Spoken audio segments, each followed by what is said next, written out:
my name is Miranda and welcome to my YouTube channel. Today I'm going to teach you how to make Coco's rainbow half double crochet rib stitch. I know it's a mouthful, but hang in there with me. I'm going to teach you how to do the stitch, how to alternate colors, and very important to pay attention to this alternating colors because it's a new technique that I absolutely love. So drum roll please. I would like to introduce you to Coco. This blanket uses 7 different colors and they vary in such a beautiful way. So as always, this pattern is available on my website if you would like to support me and go purchase that. Otherwise, make sure you subscribe on my channel for more tutorials and how-to videos. Now let's jump into it. Here is the Coco rainbow up close. It is a beautiful pattern. Right now I'm going to show you how to first change rows. And so we're going to do the half double crochet rib stitch. And I will slow down the stitch once we're on the edge.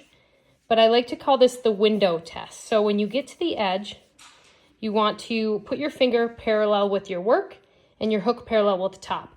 If you can see your finger through there, that means that you still have one stitch. Sometimes they get hid in there. So you want to make sure you have nice straight edges, so don't miss any of those stitches. So now we're going to do our window test again. Perfect. When I am doing this, I like to pull this before I go to the next row. Make sure you pull this nice and snug. It'll keep your ends nice and straight and tight like this. And then what I do is I add 2 chain stitches. And then what we do is we flip our work over. And then we start from here. So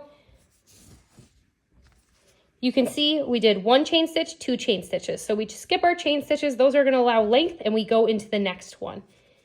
Again, this is single crochet rib stitch. So everything we are doing is in the back loop.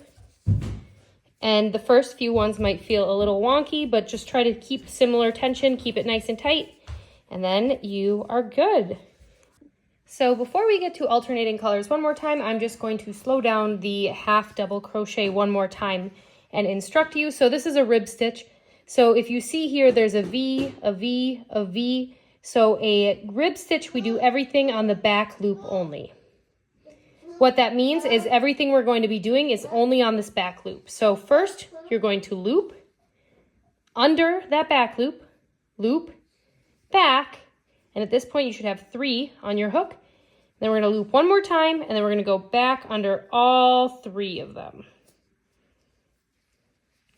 So again, loop, under, loop, back, loop, and back.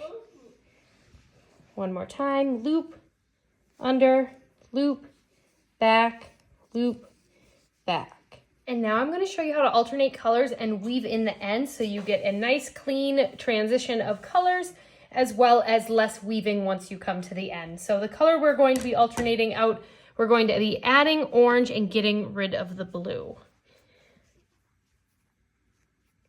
Sometimes I will fold over so you can see better as I do it. So you can put the pink and the purple to the side because we're not working with those right now.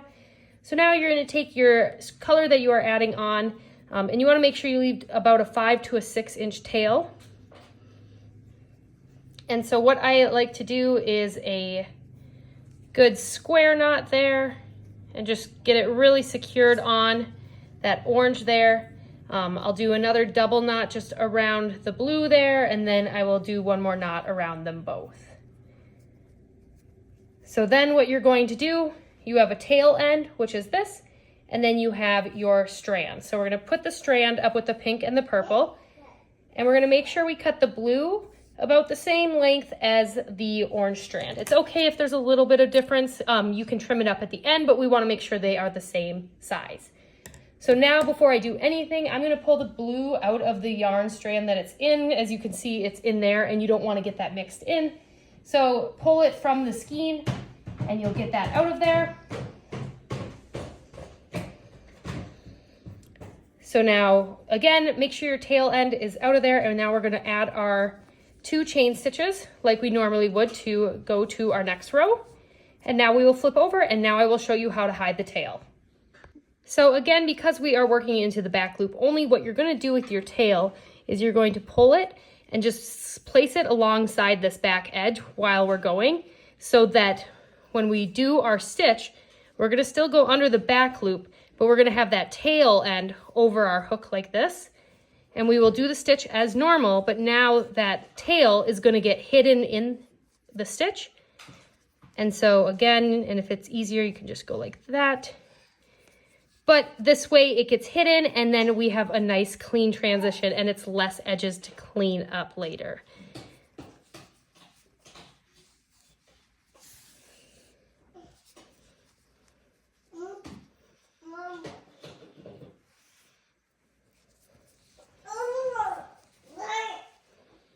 So as you can see here, it hides it really nice there. You will end up with a little tail end. So this next one, we can just go ahead and skip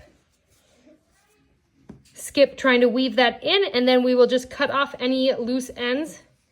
So I'll do a couple just to show you. Just make sure you are very careful when cutting your yarn and you do not cut into your project. But as you see right there, then what you can do is you can just take a scissors, since it's in there, and trim that up.